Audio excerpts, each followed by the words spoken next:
So, good morning sa inyong lahat. Mabuhay. So, today is Saturday, August 20.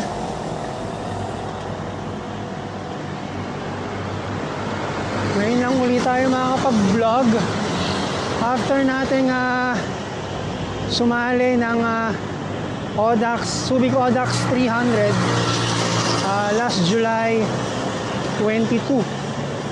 So more than a month din tayong hindi naka-vlog. So ngayong araw ay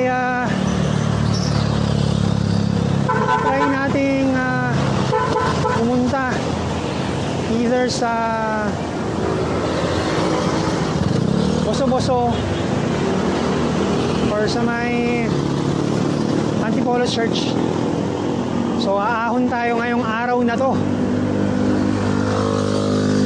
So hopefully kaya pa nating umahon. Dahil after natin ngang mag-Audax, puro nasa flat road lang tayo. Tapos mga 50-50 kilometers lang yung ginagawa natin. So medyo late na rin tayo nag-start. Akala natin makakaalis tayo ng 4 o'clock. Pero dahil tinanghali tayo ng gising,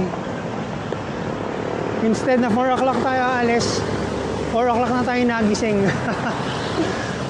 Kaya ngayon ay past 5 na. So ito na yung SM City Sukat sa left natin. And then itong part na to, yung portion na I think extension to ng ng expressway C5 from C5.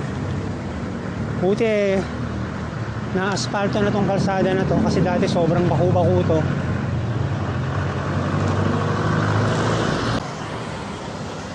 So kadadaan lang natin ng NAIA Terminal 1. So habulin natin tong stoplight dito sa may intersection ng Terminal 2. So medyo paliwanag na.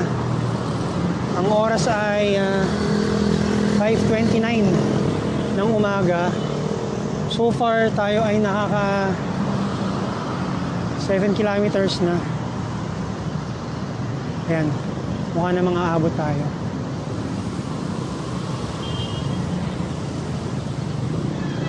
Abot yan. So dito lang kung nagbabike kayo, medyo ingat-ingat din kayo sa pagtawid. And lalo na dito sa may portion na to kasi may mga sasakyan na paakyat ng skyway. Kasi baka kayo mahagip ng sasakyan. So ayan, dito na tayo sa may domestic road. And napapansin ko dun sa banda dun, medyo cloudy. Natay tayo pag umulan. Naka-pink pa naman tayo ngayon. Yari tayo. So nandito na tayo sa may tapat ng Cebu Pacific office, main office dito sa may domestic road.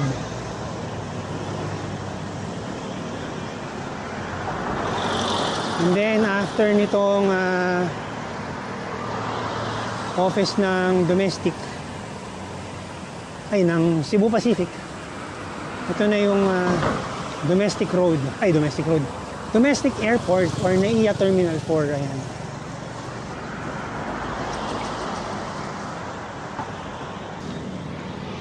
So approaching na tayo dito sa may Terminal 3. Medyo bad trip lang kung mapapansin nyo, basa yung kalsada kasi may baha dun sa portion na may baha dun sa may pagkalagpas dito. Before dito. Ano ba yan? Kaya nag-super bagal tayo, tapos gumilid pa tayo kasi yung baha halos 4/5 ng kalsada. Wow, 4/5. 80% nung lapad ng kalsada baha. So gumilid tayo sa may bandang kaliwa. So on our right, ito na yung NAIA Terminal 3. Tapos ayan, medyo madilim dito kasi nasa ibabaw yung Skyway. Tapos yung nasa left natin, ito na yung mga hotels sa tapat ng airport.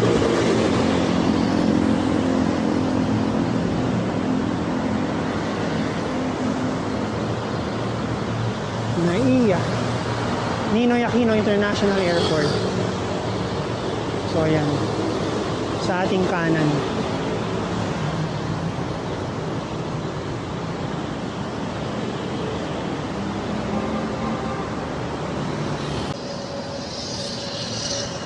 So ito na sa may bandang left, no, yung ayan, mas makikita niyo yung mga hotels dito sa may tapat ng NAIA 3 Terminal 3. Tapos dito sa may NAIA Terminal 3 meron din siyang entrada or exit or entry pala going to Skyway. So tong Skyway na to from here going to south to Alabang and going na rin to North Expressway. So kung hindi traffic at maaga-aga yung flight nyo, very convenient na dumaan dito sa Skyway going to airport. As on our right, ayan na yung Villamor Air Base. So ayan,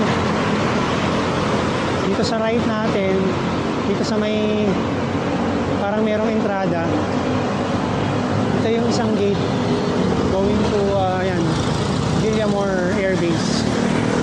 Colonel Jesus Villamor Air Base.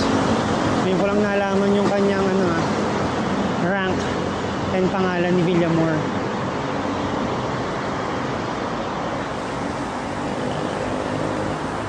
So paglagpas dito, ito na yung entry going to South Luzon Expressway. And kapag dumiretso tayo, since dediretso tayo, yun naman yung way going to BGC or mas kilala sa tawag na Gate 3. Naka na nga.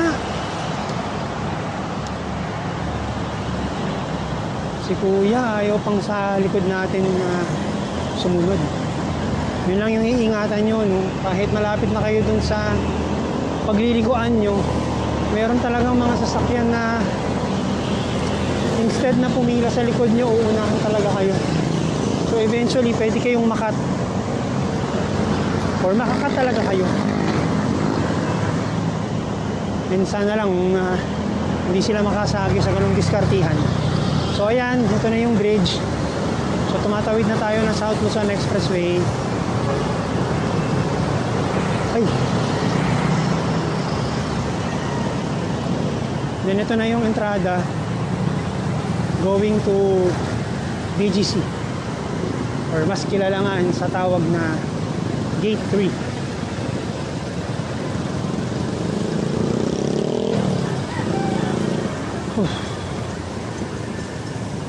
Lusong. And then pagkalagpas nitong stoplight na to ay tayo ay aahon. Yay! So ito, nasa loob na tayo ng Bonifacio Global City. Dito sa may tapat ng American Cemetery. So ayan, maliwanag na ang umaga. And so far, ang weather ay medyo cloudy. So hopefully, ganyan lang.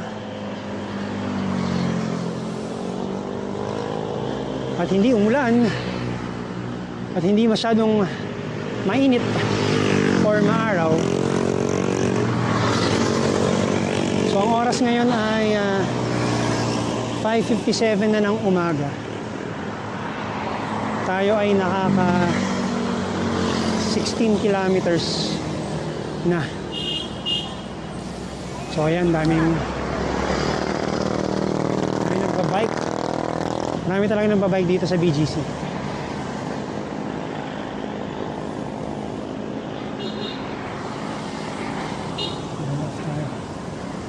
Tayo ay left, kaya dapat tayo ay sumenyas. Kung kaya nating sumenyas. Stop ba?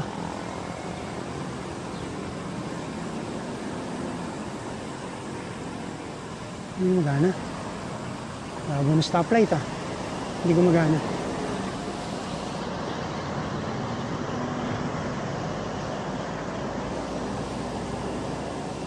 So ito yung ahon na portion dito sa BGC.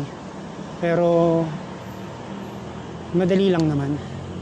Madali lang naman dahil hindi pa tayo pagod. Yung kakastart lang natin.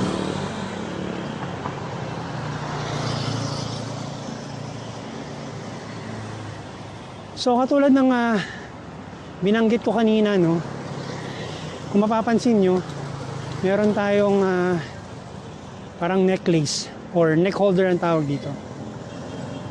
So mamaya ipapakita ko sa inyo how it works.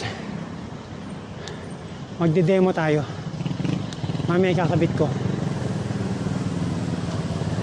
para inyong makita kung ano yung itsura. So ito, BGC na. Whoa! Sorry. Yung mga motor naman, nakakita ng merong bisikleta tapos sisingitan ka pa dun sa may right side. Talaga naman.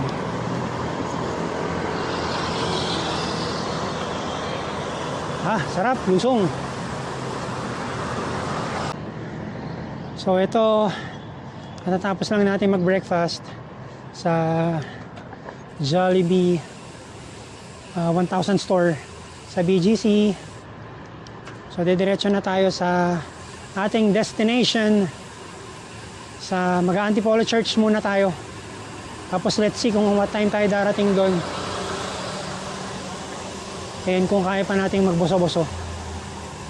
So ngayon nandito tayo sa may Kalayaan Bridge na nagko-connect sa BGC to Pasig going to Ortigas. So tatawid siya ng Ilog Pasig. So maaraw na. Ang oras ay 6:57 ng umaga.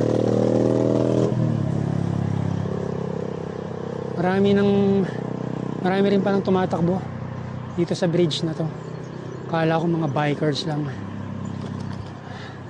ang dumadaan dito. May mga tumatakbo rin pala. So maraming bikers na papuntang BGC. Baka din sila magbe-breakfast.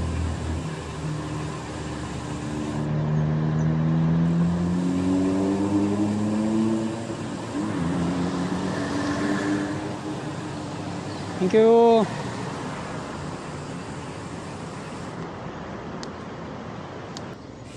So nandito na tayo sa may San Miguel Avenue. So from Kalayaan Bridge, umuwi tayo ng show. And then dito tayo pumasok sa may San Miguel Avenue.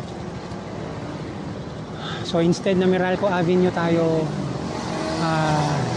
instead na sa Meralco Avenue tayo dumaan, dito tayo sa San Miguel Avenue dadaan, and then after mag-Ortigas extension tayo hanggang sa makarating tayo ng paakyat ng Antipolo. So sa harap natin may malaking building. So ito yata yung main office ng Shopee. Grabe, laki ng sign ng Shopee doon. And alam ko dito rin ang office ng BDO.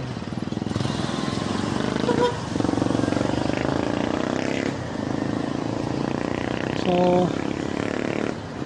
tawid tayo dito sa Julio Vargas. Ayan, yung malaking building. And then after nung building ng Shopee, ito na yung the podium, yung Sosing Mall ng SM. So pag dinere-diretso mo to, ang dulo nito is yun nga, Ortigas Avenue extension na sa may likod ng Robinson's Galleria. So ito na yung Robinson's Galleria, yung likod niya. Sa may tabi ng Holiday Inn Hotel. So ayan, pagdating sa dulo, mag-right tayo dito sa may Ortigas Avenue extension. So on our left, ito na yung Meralco. May liwanag ang buhay. So diretso tayo rito. Yan. So kung kakanan ka, Meralco Avenue yan, pabalik ng BGC. Ayan, magdidire-diretso na tayo dito.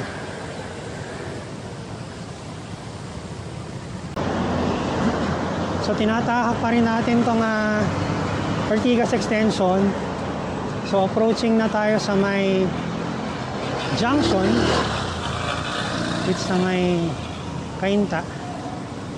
And dito sa right natin, ito yung Robinson's Cainta. So marami na tayong nakikitang nagbabike na paakyat ng Antipolo Church. Sakto, go! So ito na yung junction na tinatawag. So nandito tayo sa Cainta. So pag kumanang ka dito, papunta yan ng mismong bayan ng Cainta, tapos pa left going to Marcos Highway,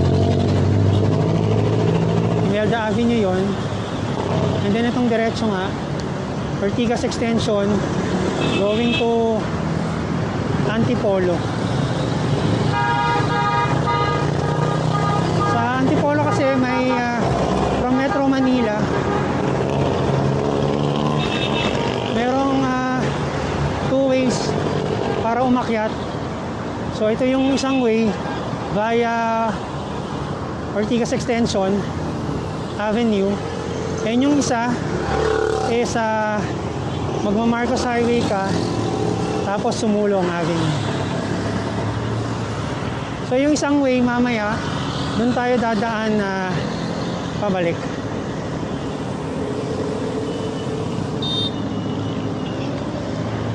Hanap muna tayo ng Shell para tayo ay makapag water break. Hindi pa tayo umiinom ng water since umalis tayo sa bahay.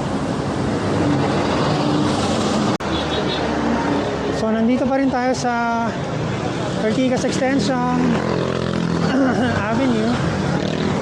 Oras ay 7:44 ng umaga.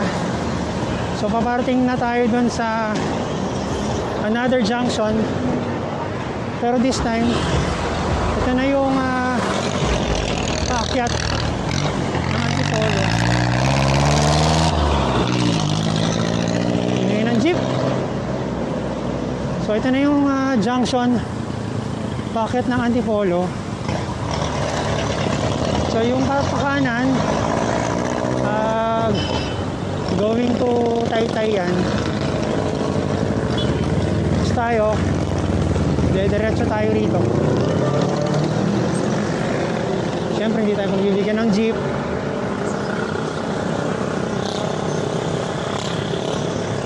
So ayan, Antipolo 4 kilometers.